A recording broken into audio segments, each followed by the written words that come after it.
नमस्कार. ज्ञानयात्रेच्या आजच्या या कार्यक्रमामध्ये आपण जे 16 संस्कारांबद्दल काही चर्चा करतोय त्याला थोडं पुढे घेऊन जाऊया आणि जे सगळ्यांना आवडणारा असा हा जो संस्कार आहे विवाह, त्याच्याबद्दल आज आपण बोलू. सुचिताताई, पुन्हा एकदा तुमचं स्वागत. नमस्कार. आणि तुम्ही जी आम्हाला अशी माहिती देताय 16 संस्कारांबद्दल, त्याच्यामुळे आणखीन कुतूहल वाढलाय की आता पुढे काय, त्याच्या पुढे काय येणार. आणि माझी खात्री आहे की हे कार्यक्रम बघितल्यानंतर आपले जे श्रोता आहेत तर ते ह्या पद्धतीने त्या गोष्टी करायला सुरू करतील किंवा फॉलो करतील. आणि जर करत असतील तर त्यांना आनंद होईल की आपण काहीतरी व्यवस्थित बरोबर करतोय. तर विवाह या संस्काराबद्दल तुम्ही काय सांगता? विवाह हा संस्कार खरा म्हणजे बहुतेकांना माहिती असतो. हो, म्हणजे कितीतरी मुलं मला माहिती आहेत की उपनयन झालं नाही तरी विवाह सर्वांचे होतात. आपल्या देवदत्ताचं उपनयन झालं, सोडमुंज झाली, आता तो विवाहाला तयार झाला. बरोबर आहे. पण गंमत अशी की आपल्याकडे विवाहाचं जे वय सांगितलंय ते मुलगा आणि मुलगी शारीरिक दृष्ट्या मोठे झाल्यावर असं सांगितलंय. बालविवाह ही जी संकल्पना आहे ही प्राचीन वाङ्मयात नाही, कुठेही नाही दिसत. आपल्याकडे नाही, अजिबात सांगितलेली नाही. आता हा मुलगा उपवर झाला, मुलगी उपवर झाली, म्हणजे तिला नवरा बघायची वेळ आली की काय काय बघायचं असतं. त्याच्यात पहिलं शिक्षण सांगतात. अच्छा. म्हणजे अथर्ववेदात तर एक ओळ आहे की ब्रह्मचर्येण कन्या युवानम विंदते पती. ज्या मुलीचं ब्रह्मचर्य म्हणजे शिक्षण नीट झालंय तिला युवा म्हणजे चांगला तरुण मुलगा नवरा मिळेल. म्हणजे शिक्षण हे एक महत्वाचं क्वालिफिकेशन आहे तुमचं. पण त्याच वेळेला आणखीन एक गोष्ट सांगता. एक संस्कृत मध्ये नंतर लिहिलेलं सुभाषित आहे. कन्या वरयते रूपम माता वित्तम पिता कुलम उत्सवम बांधवा सर्वे मिष्टान्नम इतरे जनाः. म्हणजे कन्या, मुलीला काय आवडतं? रूप. आईला काय पाहिजे? पैसे नीट आहेत ना, सगळं सुख वस्तू आहे ना. अगदी. आणि पिता कुल बघतो. जे जमलेले नातेवाईक असतात त्यांना एक समारंभ असतो तो, आणि खाण्यापिण्यामध्ये इंटरेस्ट असतो, मिष्टान्नम तसंही असतं. आणि हे गंमत म्हणून सांगितलं. पण आपल्याकडे वधू कशी पाहिजे, वर कसा पाहिजे ह्याच्या परीक्षा होत्या काही. स्वयंवर हा प्रकार तुला माहितीये? हो. स्वयंवर मध्ये काय असतं की मुलगी स्वतः तो पती निवडते. ठीक आहे, बरोबर. म्हणजे तिला तो चॉईस होता हे एक महत्वाचं. आणि काहीतरी क्वालिफिकेशन होतं की जो हे शिवधनुष्य उचलून त्याला बाण लावेल, म्हणजे जो पराक्रमी आहे, ज्याच्यात तेवढी सामर्थ्य आहे, त्याच्याशी मी विवाह करणार. किंवा मत्स्यभेद म्हणजे पाण्यातलं प्रतिबिंब बघून काही चेष्टा नाही आहेत त्या. तेव्हा अशी काहीतरी क्वालिफिकेशन दाखवणारेच स्वयंवराच्या अटी असायच्या. सो या दोघांचा विवाह. मुलीचा गुण कसे बघायचे त्याची एक खूप गमतीची गोष्ट अश्वलायन गृह्यसूत्र म्हणून आहे, त्याच्यात दिली आहे. त्यांनी काय लिहिलंय, तुम्हाला पटणार नाही, मलाही पटत नाही, पण गंमत म्हणून ऐका की 8 मातीचे गोळे घ्यायचे. एक माती असेल भरपूर पिकं आलेल्या शेतातली, एक असेल घराच्या अंगणातली, तिसरी असेल विहिरी काठची, नदी काठची ओली, चौथी असेल स्मशानातली, असं वेगळ्या वेगळ्या. किंवा 5वी असेल नापीक पडीक जमिनीतली. आणि मुलीला सांगायचं एक गोळा उचल. ही त्या काळातली पद्धत. मग तिने समजा सुपीक जमिनीतला उचलला, तिच्या पायाने धनधान्य येणार असं. म्हणजे या काही गमतीच्या गोष्टी आहेत, त्याच्यावरनच काही सगळं घडतं असं नाही. स्मशानातली माती उचलली तर बापरे काहीतरी अपशकुन झाला असंही वाटत असेल. ह्या गोष्टी गमतीच्या म्हणून आपण सोडल्या तरी सुद्धा मुलगी चांगली पाहिजे असं होतच. म्हणजे शिकलेली पाहिजे, मुलगी देखणी पाहिजे. आपल्याकडे कन्याचं वर्णनच करतात, ती कमनीया भवती. म्हणजे कन्या कशी पाहिजे तर ती आवडेल अशी पाहिजे. देखणी पाहिजे असं नाही, आवडेल अशी पाहिजे, केमिस्ट्री जुळली पाहिजे. बरोबर. म्हणजे गौरवर्ण असला असं काही नाही, म्हणजे ती अट नाही. नाही, अट नाहीये. ती अट म्हणजे मुलगी फेअर अँड लवली पाहिजे हे खूप नंतर यायला लागलेलं आहे. आणि हे जे आता तुम्ही सांगितलं जे म्हणजे 8 प्रकारचे मातीचे गोळे वगैरे ठेवलेले, त्याचं एक कारण असं असू शकेल का की तिला किती अनुभव आहे त्या मातीला बघून समजा किंवा हात लावून तिला ते लक्षात आलं की म्हणजे हे सुपीक जमिनीचं असू शकतं का किंवा वेगळ्या वेगळ्या, म्हणजे तो एक तिला अनुभव आहे का किंवा तिला याची माहिती आहे का, असं काही पण असू शकेल. पण मी हे आपलं एक गंमत सांगितलं की मला छान वाटलं ते. अरे काय त्याच्यावरनं मुलगी पास होते का नाही हे मला माहिती नाही, पण गंमत सांगते फक्त. पण ही फार एक वेगळी गोष्ट की असं आहे. आणि मग आणखीन ज्या म्हणजे विवाहामध्ये वेगळे वेगळे जे रिच्युअल्स ज्याला आपण म्हणू किंवा विधी असतात, तर त्याच्यातनं खूप एक छान एक म्हणजे चांगल्या भावना निर्माण होतात, आनंद असतो. फक्त हाच उद्देश आहे का? नाही, पहिली गोष्ट मला आधी सांगायची आहे म्हणजे विवाहाचा पहिला उल्लेख ऋग्वेदात आहे. एक संपूर्ण विवाह सूक्त आहे. मला वाटतं आपण ते अनेकदा मी बोललीये त्याच्याबद्दल. ऋग्वेद काळी जर का विवाह ही एस्टॅब्लिश्ड इन्स्टिट्यूट आहे आपल्या सोसायटीमध्ये, ह्याचा अर्थ विवाह त्याच्या आधीपासून होता.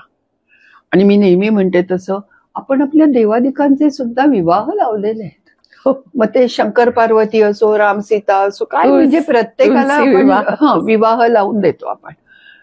का? कारण आपल्या संस्कृतीत ते रुजलेत, त्याचे काय काय फायदे आहेत ते आपण पाहतोय. पण गंमत अशी आहे की खरं म्हणशील तर विवाह म्हणजे काय आहे, एक स्त्री आणि पुरुष एकत्र राहतात सगळ्या अर्थाने, हा त्याचा खरा अर्थ आहे. पण त्या संबंधांना एक सामाजिक प्रतिष्ठा द्यायची आणि नैतिक मान्यता द्यायची. आजकालच्या भाषेत कायदेशीर म्हणजे लिगल रेकॉग्निशन पण द्यायचं, हे सुद्धा आहे. त्याला हे ऋग्वेद काळी झालंय, म्हणजे 7,000 वर्षापूर्वी झालेलं आहे. म्हणजे आपली समाज आणि संस्कृती किती प्रगल्भ होती पहा, नाही का? हे तुम्हाला नुसतं विवाह म्हटल्याबरोबर कळतं. बरोबर. आणखीन एक मला गंमत सांगायची. विवाह असं आपण सर्रास म्हणतो, त्याच्यात काय काय अभिप्रेत असतं? शारीरिक नातं, धार्मिक नातं, सामाजिक नातं, भावनिक नातं, म्हणजे किती प्रकारच्या लेवलवर पती पत्नी एकत्र येतात हे आपल्याला बघायला लागेल. म्हणजे मी जसं म्हटलं की मग उपनयन हा ब्रह्मचर्याश्रमात प्रवेश आहे, तसा विवाह हा गृहस्थाश्रमात प्रवेश आहे.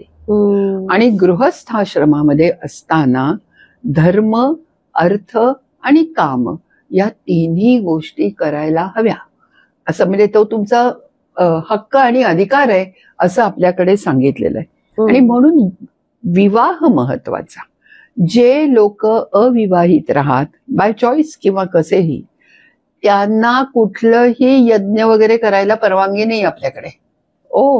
म्हणजे तुम्हाला शेजारी पत्नी पाहिजेच मिळून, असं आपल्याकडे नेहमी जे आपण म्हणतो की दोघांनी मिळून सगळं धर्मकृत्य करायची, म्हणजे तुमचं किती साहचर्य आहे पहा. आणखीन एक गंमत सांगते. आता आपण सर्रास तू आता विवाह संस्कार वगैरे बोलतेस, विवाह म्हणजे काय? शब्दाचा अर्थ काय? तू म्हणशील लग्न, म्हणजे तो काही अर्थ झाला नाही. वि म्हणजे विशेष रीतीने आणि वह म्हणजे वाहून आणलेली.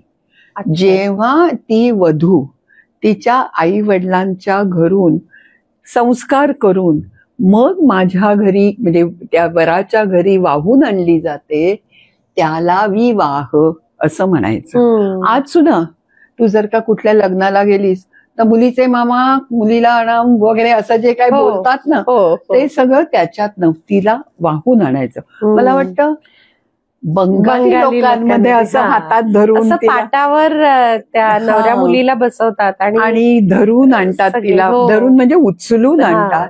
हे हा खरा विवाह झाला. अच्छा. पण मग त्याला परिणयही म्हणतात. परिणय का म्हणतात?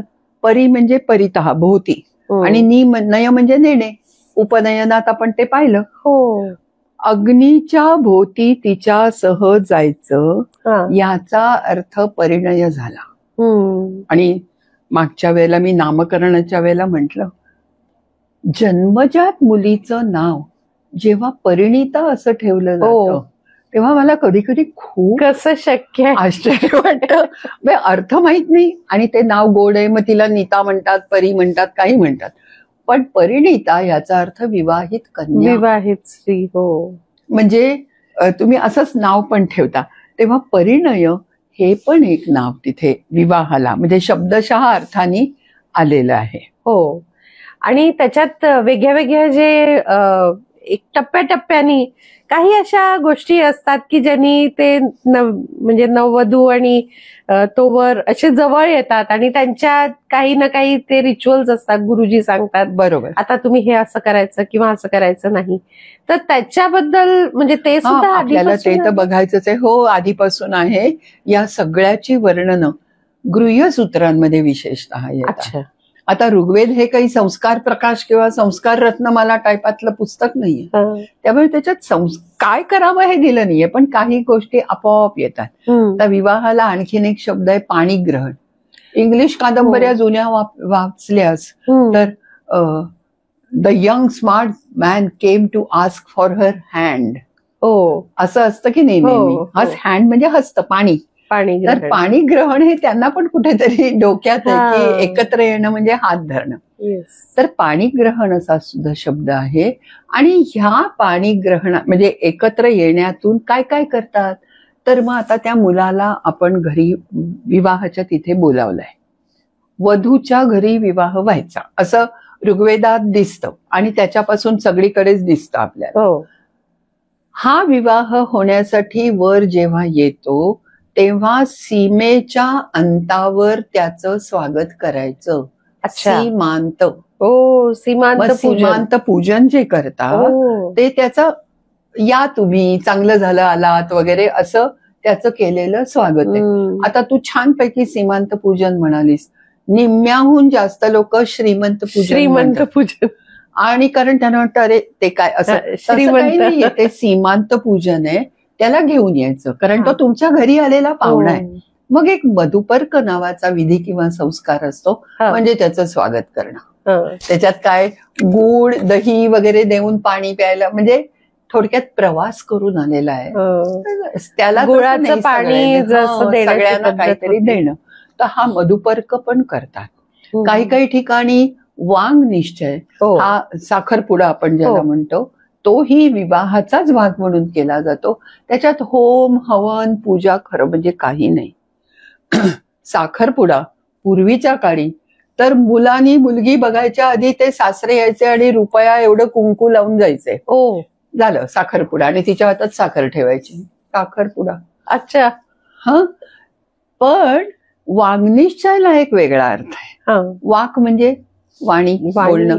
निश्चय, मी शब्द देतो की माझी मुलगी तुम्हाला आणि तुमचा मुलगा मला द्या. आणि शब्दाला इतकी किंमत असते की हा विवाह ठरला हे सगळ्यांना कळावं. सो म्हणून ते हा पण एक प्री विवाह असं तू म्हण, पण तसा आहे. प्री विवाह म्हटलं म्हणून सांगते. आपल्याकडचा विवाह हा संस्कार आहे, म्हणजे त्याच्यात मी म्हटलं तसं धार्मिक गोष्टी आहेत, सांस्कृतिक गोष्टी आहेत, सामाजिक गोष्टी पण आहेत संस्कारामध्ये. आपल्या नात्यांमध्ये तर असतात, तो भाग आणखीन वेगळा. असं जगात सगळीकडे नाहीये. कितीतरी ठिकाणी कॉन्ट्रॅक्ट मॅरेजेस असतात, कितीतरी ठिकाणी इतर काहीतरी प्रकार असतात, म्हणजे रजिस्टर्ड मॅरेज. आता आपल्याकडे ही कंपल्सरी रजिस्टर करावंच लागतं, ते बिकॉज ऑफ लिगॅलिटीज. संस्काराचा तो भाग नाहीच आहे. ठीक आहे ना. पण कित्येक ठिकाणी विवाह हा एक करार आहे. मी एकदा खूप मागे एक काहीतरी वाचलं होतं, मला त्याच्यात आठवत नाही कोणतं पुस्तक, त्याच्यात लिहिलं होतं and according to prenuptial she get so much money. तर मी म्हटलं हे काय आहे, बघूया, शोध घेऊया. तर प्रीनप्शल म्हणजे लग्नाच्या आधी नवरा लिहून देतो की आपला घटस्फोट झाला तर मी तुला काय काय देईन. कॅन यू बिलीव्ह दिस? म्हणजे लग्न व्हायच्या आधी लग्न मोडायचीच तयारी. हो, येणाऱ्या पाहुण्याला तुमची जायची तारीख ठरली का असं विचारण्यासारखं झालंय. खरं तर म्हणजे खूप चुकीचं अगदी आहे. चुकीचं आहे असं मला वाटलं. पण हे असं अनेक धर्मांमध्ये आहे की तलाक झाला तर तिला काय द्यायचं याचे नियम ठरलेले असतात. आपल्याकडेही स्त्रीधन वगैरे आहे, पण ते वेगळ्या कारणासाठी. पण हा प्रकार आपल्याकडे नाही की हो. ते आधीपासून सगळे करार करायचे. तर आपल्याकडे सगळं, आणि आपल्याकडे म्हणतात ते एक अगदी खरं आहे, लग्न हे वर आणि वधू मध्ये नसतं, तर वधूचा परिवार आणि नवऱ्याचा परिवार बरोबर यांच्यामध्ये असतं. दोन दोन फॅमिलीज आपल्या एकत्र हो. येतात. हो. ते फार महत्वाचं. आणि त्यांचे ते अनुभव शेअर करतात आणि सगळं आयुष्य शेअर करतात. हो, सगळे मिळून त्या नववधू आणि त्या वरासाठी अगदी आनंद व्यक्त करतात आणि चांगलं काही करायचा प्रयत्न करतात. मग हे जे आजकाल जे आता एक 5 दिवसाचा विवाह आहे किंवा जसं एक दिवस संगीत, एक दिवस हल्दी, मेहंदी वगैरे वगैरे, असं पण पूर्वी व्हायचं का? की म्हणजे एकाच दिवसात आता विवाह एक व्हायचा गोष्ट, किंवा- खरी गोष्ट सांगू का, मी ह्याच्यावर बोलणारच होते पण आता तू विचारलंस आधी सांगते. संगीत मी समजू शकते की सगळेजण आनंदात आहेत, आणि मी खरं संगीत पाहिलेलं आहे एका पंजाबी लग्नात. तर ते काय ढोलकी असते आणि असते आणि चम्मच. चमचा, आणि त्याच्यावर त्या म्हणजे लेक माझा ग सून जावई तुझा ग असं टप्पे वगैरे, पेंड्याचे, ती गाणी अर्थपूर्ण होती. हो. आता काय असतं, ज्यांचं अजून लग्न व्हायचंय ते पती पत्नी म्हणजे भावी पती पत्नी स्टेजवर कपल कोरिओग्राफ केलेलं गाणं Couple dance त्याच्यावर करतात. नाच करतात. करू दे, माझं त्यालाही ऑब्जेक्शन नाही, पण ते चांगलंही नृत्य नसतं. म्हणजे एखाद्या संस्कृतीतनं आपण गोष्टी उचलाव्या, पण त्या आपल्या संस्कृतीला मान्य होतील अशा घ्याव्या असं मला वाटतं. मेहंदी हा मेकअपचा भाग आहे, नाही का? मग म्हणजे त्याच्याबद्दल तर मी काहीच बोलणार नाही. सो तुम्हाला करायचे करा जरूर. पण एक मला सगळ्यांना मुद्दाम सांगायचंय, हे सगळं करताना काही निर्बुद्ध प्रथा आपण घेतल्या. आणि कुठलं माहितीये, हिंदी सिनेमातनं उदाहरणार्थ लग्नात नवऱ्याचे बूट लपवणं. हो, काय म्हणजे ह्याला काय अर्थ आहे? एकतर आपल्याकडे कुठल्याही धर्मकार्यात पायात बूट घालून येत नाहीत. हो, आपण बाहेर चपला बूट काय असेल ते ठेवतो. आणि ही काय प्रथा आहे का? म्हणजे ह्याच्यात गंमत करणं, त्यांना चिडवणं हा भाग वेगळा. कधी कधी थोडं जास्त होतं. आर्ग्युमेंट्स होतात. एका लग्नात मी पाहिलेलं आहे की त्या मुलीला उचललं, काय ते हार घालायच्या हो. वेळेला उचलतात आणि ती सटकली ना खाली. म्हणजे काही झालं असतं भलतं तर. हो, म्हणजे काही गोष्टी आपण नीट लक्ष देऊन केल्या पाहिजेत आणि आपले संस्कार काय आहेत ते पाहिले पाहिजे, ते करा. आणि मग बूट लपवणं वगैरे प्लीज विसरून जा असं मला वाटतं. त्याच्यात थोडस जरा गमतीचा भाग जास्ती आहे. आणि त्यांनी लोकांचे मन खराब होतात. आणि बूट कोण घालून येतं? घालून येत असेल तर त्या नवऱ्या मुलाला बाहेर काढलं पाहिजे म्हणतात की हे चालणार नाही. एनिवे, पण अशा रीतीतनं मग हे दोघं जण विवाहाला सज्ज होतात. सीमांत पूजन, वांगनिश्चय, मधुपर्क सगळं झालं.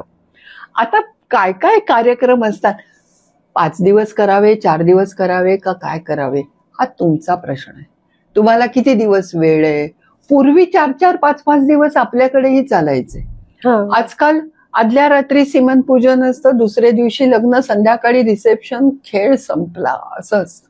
हो, कारण हॉल तितक्याच वेळेसाठी मिळतो. बरोबर. सो वेळ किती लागला हे महत्वाचं नाही. मला नेहमी वाटतं तुम्ही काय करता पेक्षा ते कसं करताय, काय भावनेनी करता, तुम्हाला त्याचा अर्थ लक्षात येतोय का हे समजणं महत्वाचं. आता मी मेहंदीबद्दल बोलले की तो मेकअपचा भाग आहे असं मी समजते. तो काही विधी नाही आहे.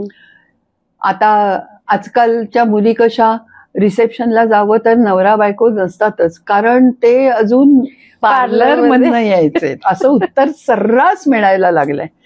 तसा हा प्रकार आहे. तर हा सुद्धा अतिरेक झाला की 5ची वेळ दिली लोकांना तर manage it with in that time. Anyway, तर मुलाला आणि मुलीला समंजन म्हणतात त्याला. सम अंजन म्हणजे सम्यक चांगल्या ह्यानी, आणि काहीतरी उटी लावायची अंगाला. अच्छा. आता तुम्ही हळद लावता, हो. आता हळद लावणं हा सुद्धा एक मेकअपचाच प्रकार आहे. पूर्वी जेव्हा तऱ्हेची क्रीम्स आणि लोशन्स नव्हती, तेव्हा मुली वगैरे. दूध हळद घेऊन रोज तोंडाला लावायच्या, हे मला माहितीये. हो. उठणं लावायचो आपण, हो ना. तसं हे समंजन असतं. आता जेव्हा ते ऍक्च्युअल लग्नासाठी येणार त्याच्या आधी समंजन झालेलं आहे. हो.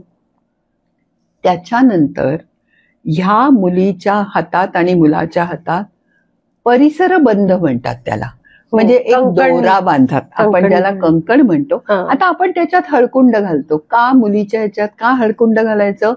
हळकुंडाला तुला माहिती असेल, ओटी भरताना सुद्धा हळकुंड का? तर त्याला असे डोळे असतात बघ, आणि त्यातनं आणखीन वंशवृद्धी व्हावी हा तुमचा मुख्य हेतू आहे. आणि म्हणून हळकुंड बांधायचं, ते कंकण, त्याला कौतुक बंधन असं सुद्धा म्हणतात. आणि संस्कृत नाटकांमध्ये विवाहाचा उल्लेख कौतुकमंगलम असा करतात. अच्छा. तर म्हणजे लग्न हे कौतुकाचा सोहळा आहे असं मला त्यातून जाणवत राहतं, म्हणून मुद्दाम सांगितलं. मग ते येतात, ठीक आहे. आता त्यांच्यात म्हणजे ह्या मी सगळं सिक्वेन्शियली सांगते असं समजू नको. विवाह संस्कारातले 3 विधी मुख्य: कन्यादान, सप्तपदी आणि लाजा होम. आता खूप लोकांचं ऑब्जेक्शन असतं, कन्याचं दान, ती काही वस्तू आहे वगैरे वगैरे. लोक येतात, म्हणून दे त्यांना, त्यांचा असा तसा विचार असेल, मी अडवत नाही त्यांना. पण कन्यादान म्हणजे देऊन टाकली असं असतं का ग? असं नसतं. त्या काळी वर पित्याकडे म्हणजे वधू पित्याकडे तो यायचा आणि मुलगी मागायचा, आणि मग त्याला बरं बाबा तू ही घेऊन जा असं होतं. त्याच्या आधी तुला एक गंमत सांगते. खूप विवाहाचे प्रकार आपल्याकडे सांगितले. ब्राह्म, आर्ष, प्राजापत्य, पैशाच, गांधर्व वगैरे वगैरे. सगळे नको बघूया, पण त्यातले ब्राह्म, आर्ष आणि प्राजापत्य हे महत्वाचे. की एखाद्या यज्ञानिमित्ताने एखादा ऋषी आलाय आणि तुम्हाला त्या मुलीला त्याच्याशी विवाह करून द्यायचा असेल, तर तो ऋषी आहे ना, म्हणजे आर्ष विवाह झाला. तेव्हा सालंकृत कन्या द्यायची, कारण ते तिचं स्त्रीधन आहे. ब्राह्म म्हणजे असंच होतं की गुरु आणि शिष्य. आपल्याकडे रविशंकरांचं उदाहरण आहे, हे माहितीये का तुला? त्यांना जेव्हा सतार शिकायची होती तेव्हा गुरुनी अट घातली, मुसलमान होते, पण माझ्या मुलीशी विवाह कर. रविशंकरांना शिकायचंच होतं. ते म्हणाले करीन, पण तिने हिंदू व्हायला पाहिजे. आणि अशा रीतीने अन्नपूर्णा देवी होऊन त्यांचा विवाह रविशंकरांशी झाला. हा ब्राह्म विवाह झाला. तेव्हा असे वेगळे गांधर्व विवाह म्हटलं की सगळ्यांना लगेच दुष्यंत शकुंतलेची आठवण येते. पण गांधर्व विवाह म्हणजे काय? आई वडिलांना न सांगता केलेलं लग्न, विवाह असं त्याला म्हणता येईल. असे प्रकार होते बरेच. आपण जो विवाह बघतोय तो ब्राह्म किंवा आर्ष व्यवस्थित चाललेला असा विवाह. आणखीन एक मला गंमत सांगायची, विशेषतः हल्लीच्या मीडियावाल्यांना सांगायचे. एक पैशाचा विवाह आहे. हा विवाह असं त्याला म्हणता येणार नाही, मुलीला जबरदस्तीने पळवून नेलंय असे प्रकार आताही घडतच असतात. आता त्याला वाचा फुटली एवढंच मी म्हणेन. अशा विवाहांच्या बाबतीत वसिष्ठ स्मृती सारखा ग्रंथ तुम्हाला सांगतो, बलाचेत प्रहृता कन्या मंत्रैर यदि न संस्कृता. एखाद्या मुलीला पळवून नेलं, तिच्यावर मंत्राचा कुठलाही संस्कार झालेला नाहीये, तर इतर मुलींसारखी ती विधिवत देया. यथा कन्या तथैवसा. तुमची जशी दुसरी मुलगी आहे तशीच ही आहे. आपल्याकडे हल्लीच्या भाषेत ज्याला पीडित मुली म्हणतात, त्यांनी हे लक्षात ठेवावं की दोष त्यांचा नसतो, पहिली गोष्ट. आणि दुसरी गोष्ट, त्या काळी सुद्धा समाज त्यांना कन्या म्हणून ऍक्सेप्ट करत होता. तर आपण आता आधुनिक काय फक्त कपड्यांच्या बाबतीत झालो का? विचारांच्या नाही होऊ शकत. सो हा पण एक त्याच्यामागे विवाहातला मला महत्वाचं वाटलं, म्हणून मी मुद्दाम सांगायचं ठरवलं. तर एनिवे, मग हे दोघं जण आता आलेले. तर मी म्हंटल तसं कन्यादान झालं. आता कन्यादानामध्ये काय असतं, कुठलंही दान करताना आपण म्हणतो ना, मी काय घरावर पाणी सोडलं, म्हणजे घरावर पाणी सोडणे पळीनी, याचा अर्थ घर देऊन टाकलं, असा दान होतो. केलं. हो. तसं मुलीला म्हणजे ते तुला माहिती असेल, तू कितीतरी फोटो पहा की आई पळीनी पाणी घालते, हो, वडिलांचा हात असतो, हो, त्याच्यावरनं त्या मुलीचा हात असतो हात आणि खाली मुलाचा, तो ते स्वीकार करतो की तुमची मुलगी मला दिलीत, आता मी हिचा स्वीकार केलाय. हो. आणि एक लक्षात घ्यायला हवं की तुम्ही नावं काही लावा, आता मी माहेरची पुरोहित आहे म्हणून मी सुचेता पुरोहितच नाव लावलं तरी हरकत नाही, पण शेवटी मुलगी सासरीच जायची बरं का. ऋग्वेदात सुद्धा गृहप्रवेशाचं वर्णन आहे तिथे सुद्धा. तेव्हा कन्यादान महत्वाचं. म्हणजे आता इथून सुरुवात झाली. आता पुढचं मी काय सांगितलं, अग्निपरिणय, लाजाहोम ज्याला आपण म्हणतो. आपल्याकडे कुठलीही गोष्ट ही अग्निसाक्ष होते. इनफॅक्ट पृथ्वी, आप, तेज, वायू, आकाश ही पंचमहाभूत सगळीकडे हजर असतात. तिथे कितीही मोठे दिवे लावले तुम्ही तरी एक दिवा निरांजन, करा दिव्याला तुम्ही असं बॅटरी घेऊन कधीच करणार नाही. त्या गोष्टीला त्या गोष्टीचं पावित्र्य लागतं आपल्याला.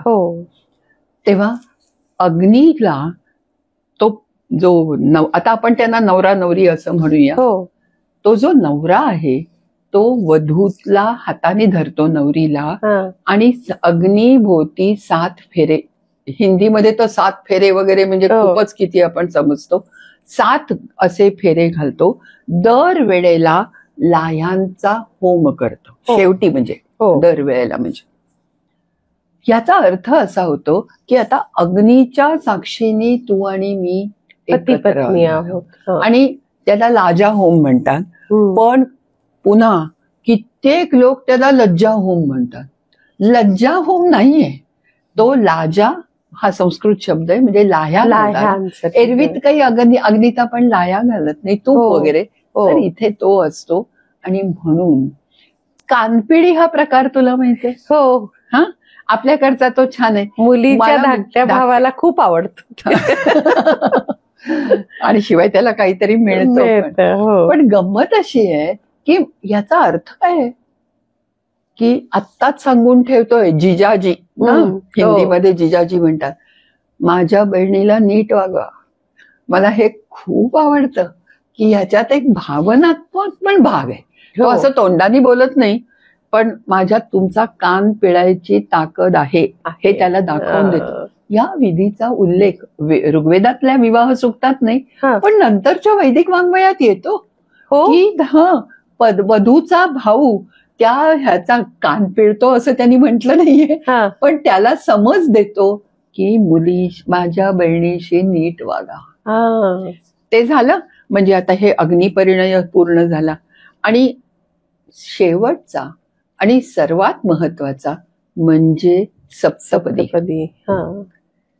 सप्तपदीमध्ये काय असतं आपल्याकडे तुला माहितीये की असं तांदळाच्या वगैरे ते 7 आणि सुपारी त्याच्यावर, म्हणजे धनधान्य. ह्या आपल्या त्यातला मुख्य हेतू की सगळं व्यवस्थित समृद्ध घर आहे. आणि प्रत्येक पाया म्हणजे प्रत्येक त्या तांदळावर अक्षता म्हणू आपण त्यांना, अक्षतांच्या ह्याच्यावर ती पाय ठेवणार, पद. आणि मग तो म्हणणार की ईशेत्वा ऊर्जेत्वा, मी तुला या सगळ्या प्रवासासाठी घेऊन जातोय. सखा सप्तपदी भव, सामाम अनुव्रता भव. मग पुढचा असं दर वेळेला. अतिशय छान विधी आहे हा, कारण हे प्रतिकात्मक आहे. आपल्याला आज सुद्धा 7 जन्म हाच पती लाभू दे असं हे काहीतरी जे असतं तशा प्रकारचं हे प्रतिकात्मक आहे. पण ह्याचा शेवट कुठे होतो हे कोणी पाहत नाही. तुला तुझ्या लग्नात सहाण मिळाली होती, आठवतं का? ती सहाण त्या शेवटी ठेवलेली असते. पूर्वीच्या काळी अश्म म्हणजे काहीतरी दगड ठेवायचे, मग शेवटचा पाय त्या सहाणेवर ठेवायचा. आणि मग पती म्हणतो, पती नाही आता हल्ली गुरुजीच म्हणतात बिचारे, की अश्म इव स्थिरा भव, माझ्या आयुष्यात ही सहाण म्हणजे हा दगड जसा स्थिर आहे तशी तू स्थिर राहा. मला सोडून जाऊ नकोस. म्हणजे किती छान कल्पना आहे. आणि छान. आपण त्याला आता सहाण करून टाकली तिची, तेही चांगलं आहे, उपयोगाला येतं. सो हा विधी महत्वाचा. आणि गंमत अशी आहे की धर्मशास्त्र आपल्याला असं सांगतात, जोपर्यंत सप्तपदी होत नाही, न कन्या दीयते वाचा, नुसता शब्द दिला म्हणून त्या नवरीत रूपांतर होत नाही वधूत. अच्छा. कन्यादानानी सुद्धा होत नाही. जोपर्यंत सप्तपदी होत नाही तोपर्यंत तुम्हाला तुमचं लग्न झालं आम्ही समजणार नाही. अच्छा. सो मच सो की 2 बाजू सांगते त्याच्या. जर का असं आपल्या ग्रंथात लिहिलंय, विवाह विधी चालू आहे, गॉड फॉरबिड कधीतरी काहीतरी दुर्दैव होतं आणि सप्तपदी व्हायच्या आधीच नवरा गेला, म्हणजे तिथे त्याला काहीतरी झालं आणि काही कारणाने ते विवाह नाही होऊ शकत, तर सप्तपदी झालं नसेल तर त्या मुलीचा अजून विवाह झालेला नाही. शी इज अ व्हर्जिन. तिचा पुन्हा खुशाल विवाह करावा असं तुम्हाला त्या काळात सांगितलंय.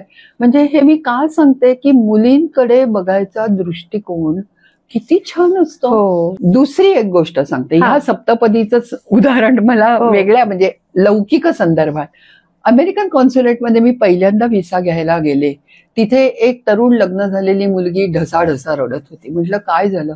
तर म्हणाली तिच्या हाताला मेहंदी नुकतं लग्न झालं, तिला व्हिसा हवा होता नवऱ्याबरोबर तिकडे जायला. म्हणाली सप्तपदीचे फोटो आहेत, कन्यादानाचे आहेत, पत्रिका लावली आहे, तर्री ते नाही देत मला. म्हणजे मला असं वाटलं अरे लिगली सुद्धा हे लोक सुद्धा ह्या विवाह विधींकडे लक्ष देत आहेत.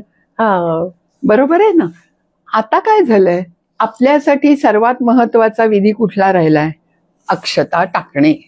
मी अक्षत टाकायला गेले होते. असं म्हटलं की झालं, ते कोण बघतं सप्तपदी आणि कोणी बघत नाही खरं म्हणजे.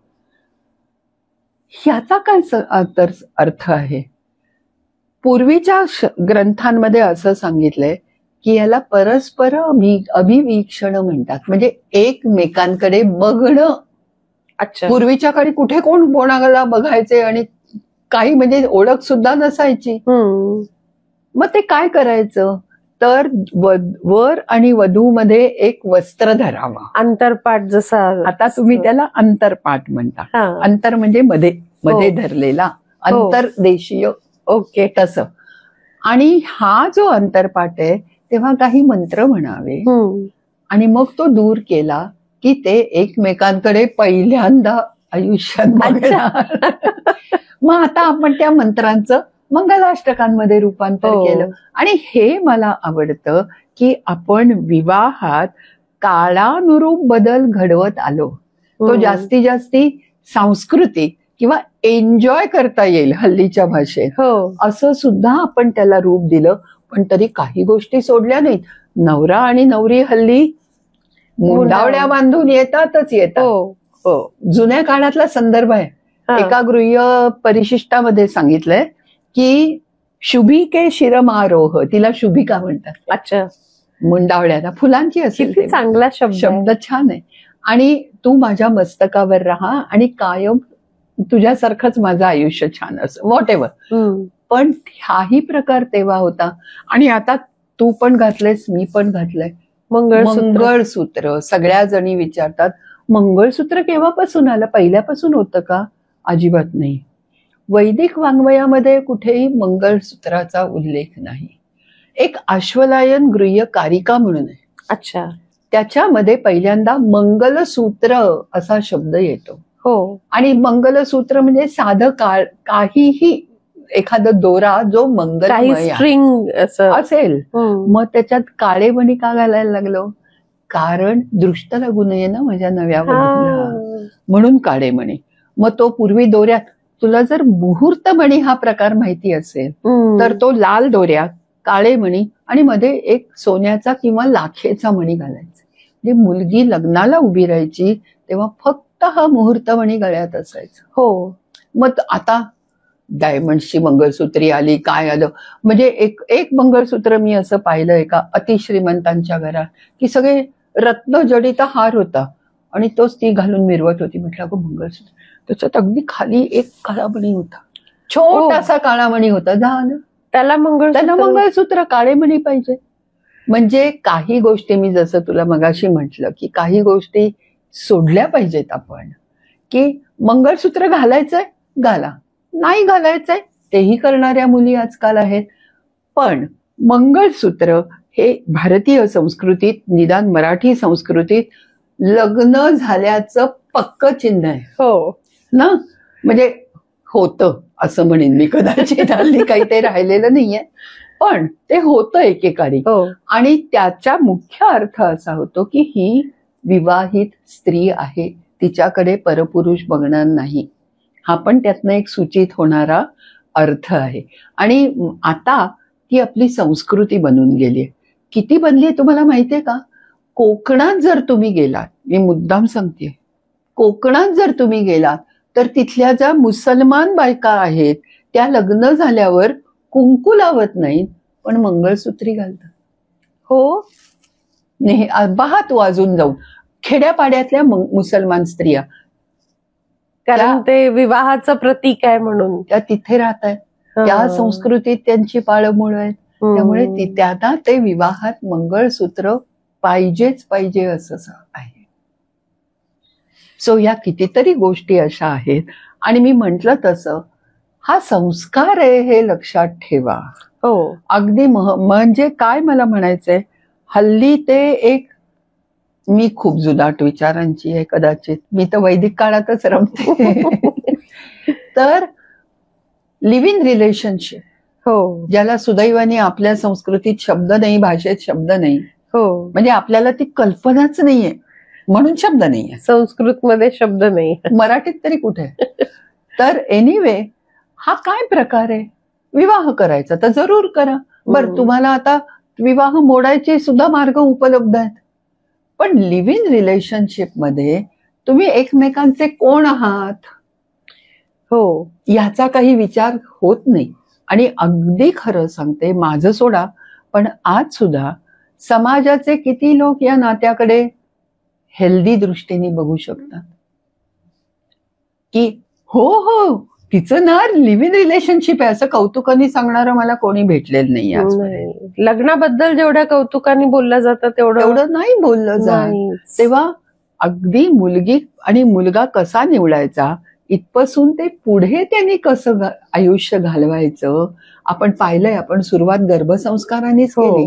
इथून पुढे ते म्हणजे पती पत्नी म्हणून वावरायला लागले की त्यांचं सगळं पुढचं आयुष्य सुरू होईल. हो, तेव्हा इथे हा विवाह संस्कार संपला तरी त्या संस्काराचा परिणाम अगदी शेवटपर्यंत दिसून राहतो. ऍब्सोल्युटली. तुम्ही एक खूप छान शब्द वापरला, अनुव्रता. तर अनुव्रता हे याचा अर्थ असा की, आणि मला पण आवडतो, कारण पतिव्रता नाहीये. पतीच्याच मागोमाग गेलं पाहिजे ह्या असं ते सांगत नाही. पती जे चांगलं कृत्य करतोय त्याच्या मागे तू राहा. व्रता अनु म्हणजे मागे, follow him in what ever good he does. तुला माहितीये कन्यादानाच्या वेळेला आता लोकांनी खूप काय काय काय काय मिक्स करून टाकलंय. कन्यादानाच्या वेळेला जो वर आहे तो वधू पित्याला वचन देतो, धर्मे अर्थेच कामेच नाती चरामी. धर्म, अर्थ, पैशाच्या मागे किती लागायचं किंवा काम, याच्यामध्ये मी मर्यादा सोडून वागणार नाही हे वचन तो वधू पित्याला देतो. म्हणजे किती महत्वाचं आहे. तिथे पण फॅमिली व्हॅल्यूज आल्यातच आहेत. आणि अशी ही मुलगी त्या घरात सामावली जायची. हो, गृहप्रवेशाचं वर्णन ऋग्वेदापासून येतं की तिला आल्यावर कसे सगळे बघायला येतात, सुमंगली रियम वधू वगैरे वगैरे. खूप छान वर्णन आहे. ज्याला आजकाल मोदिखाई किंवा असं म्हणतात. पण म्हणजे मी म्हटलं तसं आपण मुख्य मेन संस्कारांचा इथे विचार केला. वर आणि वधू हे आपण दोन्ही शब्द पाहिले. पण आता आपण बोलताना नवरा असं म्हणतो, बायकोला कधी नवरी म्हणत नाही का. म्हणजे त्यातली एक आमच्या घरात घडलेली गोष्ट सांगते. माझी दोन्ही मुलगे लहान असताना आम्ही एका लग्नाला गेलो. तिथनं परत येताना अर्थातच माझ्या नवऱ्याबरोबर काहीतरी, हा कुठला रस्ता घेतलास, त्या रस्त्याने जा वगैरे टाईपात भांडण झालं. तर माझ्या एका मुलाने म्हटलं, आई तू त्यांची नवरी आहेस असं काय बोलते, कारण त्याच्या कानावर ते नवरा नवरी सारखं पडलं होतं त्या विवाहात, लग्नात. तर दुसऱ्या मुलाने खूप शहाणपणाने उत्तर दिलं, नवरी नाही म्हणायचं. तर त्याने विचारलं का, ती नवरी, आता नवरीच म्हणत होते. तर ह्यानी उत्तर असं दिलं, आणि ते किती विचार करायला लावणार आहे पहा. वय वर्षे 9 होतं त्या मुलाचं तेव्हा. तो म्हणाला, काय असतं, लग्नाच्या कार्यालयात नवरा असतो तो जन्मभर नवरा असतो, पण कार्यालयात बाहेर पडले की नवरीची बायको बनते. मग मला असं वाटलं, हे स्टेटमेंट केवढं इम्पॉर्टंट आहे. हो, की नवरीची बायको लगेच कार्यालयात बाहेर पडल्यावर म्हणजे ही माझी बायको म्हणेल कुठलाही नवरा, ही माझी नवरी, असं तुझा कोणी कधी उल्लेख केलाय? म्हणजे मुलांच्याही मनावर काय संस्कार होतात, दे ऑब्झर्व. आणि म्हणून हे संस्कार करणं महत्वाचं आहे, विशेषतः विवाह. कारण विवाहामुळे वैयक्तिक आयुष्याला तर स्थैर्य येतं, एक नीतिमत्ता येते. बाहेर कुठे जावं लागत नाही त्या नवऱ्याला आपलं सुख हुडकायला. आणि त्याच्याहून मुख्य, मी नेहमी म्हणते तसं, कुटुंब व्यवस्थित असेल तर समाज व्यवस्थित असतो. समाज व्यवस्थित असेल तर तुमचं राष्ट्र समृद्ध होतं. आणि ते होण्यासाठी विवाह, ज्या संस्कृतीमध्ये आज सुद्धा विवाह आहे टिकून, ती संस्कृती आणि ते राष्ट्र बलवान बनतं, ह्याच्यात शंका नाही. तर आतापर्यंत आपण बरेच संस्कार बघितले. आयुष्याच्या वेगळ्या वेगळ्या टप्प्यांवर हे संस्कार आपली मदत करतात किंवा मार्गदर्शन करतात असंही म्हणायला हरकत नाही. तर एक आता पुढच्या भागात आपण जे बघणार आहोत तो एक शेवटचा जो संस्कार आहे, अंत्यसंस्कार, शेवटचा संस्कार. तर तो पण एक यज्ञ म्हणूनच आपण त्याच्याबद्दल नंतर नक्की बोलू. आणि तो सर्वार्थाने कसा चांगला आहे आपला संस्कार, हे पण आपल्याला बघता येईल. तेव्हा पुढच्या भागामध्ये, म्हणजे या सगळ्याचा शेवट त्यांनी व्हावा असं मला वाटत नाही, पण तरी सुद्धा आयुष्याच्या शेवटी घडणारा संस्कार. आपण देवदत्ताचा आता विवाह सुद्धा लावून दिलेला आहे. आता त्याला मुलं बाळ होतील, ते आता आपण पहिल्या वेळेला पाहिले ते गर्भाधान वगैरे संस्कार त्यांच्या आयुष्यात आता येतील. आता देवदत्त गृहस्थाश्रमातनं वानप्रस्थ आणि तिथून मृत्यूकडे वाटचाल करणार आहे, हे लक्षात घेऊन आपण तो संस्कार नंतर बघूया. पुढच्या भागात आपण त्याच्याबद्दल बोलू. तर खूप खूप धन्यवाद तुमचं, इतकं छान आम्हाला आणि मोकळेपणाने तुम्ही सांगितलं. बऱ्याचदा काय होतं, ह्या काही गोष्टी आपल्याला कुठेतरी टेक्स्ट मध्ये बघायला मिळतात, पण व्यवस्थित कदाचित त्याचा अर्थ समजत नाही. आज तुम्ही इतकं छान अर्थ समजावून दिला आणि काय म्हणजे आपल्या वैदिक ह्याच्याप्रमाणे काय सांगितलंय त्याची नव्याने ओळख करून दिली असं म्हणायला हरकत नाही. तर खूप खूप धन्यवाद तुमचा. पुढच्या भागात नक्कीच भेटू. आणि जे श्रोता आज पहिल्यांदा जॉईन झाले आहेत त्यांना परत मला सांगावंसं वाटतं की आपले दर बुधवारचे ज्ञानयात्रा कार्यक्रम असतात, ते नक्की तुम्ही ते जॉईन करा. झूमवर असतात 8:30 वाजता आणि ते सगळ्यांसाठी खुले असतात. सगळे जॉईन करू शकतात. भारताच्या बाहेर भरपूर ठिकाणून सगळे लोक जॉईन करतात आणि ते विषय सुद्धा तुम्हाला कोणाला आवडण्यासारखे नक्कीच असतील अशी माझी खात्री आहे. आपल्या जे इतके तज्ज्ञ मंडळी आपल्या समाजात आहेत, आपल्या भारतात आहेत, त्यांचं आपण खरंच कौतुक तर आहेच, पण त्यांच्याकडनं ह्या निमित्ताने आपल्याला काही ना काही शिकायला मिळतं आणि समजून घ्यायला मिळतो त्यांचा विषय. तर नक्की तुम्ही बुधवारचे कार्यक्रम जॉईन करा. YouTube चॅनलला लाईक सबस्क्राईब नक्की करा आणि हे शेअर करा आपल्या लोकांमध्ये, जेणेकरून त्यांना सुद्धा या 16 संस्काराबद्दल उपयुक्त माहिती मिळेल. आणि खूप खूप धन्यवाद. असेच जॉईन करत राहा आणि पुन्हा भेटूयात. नमस्कार.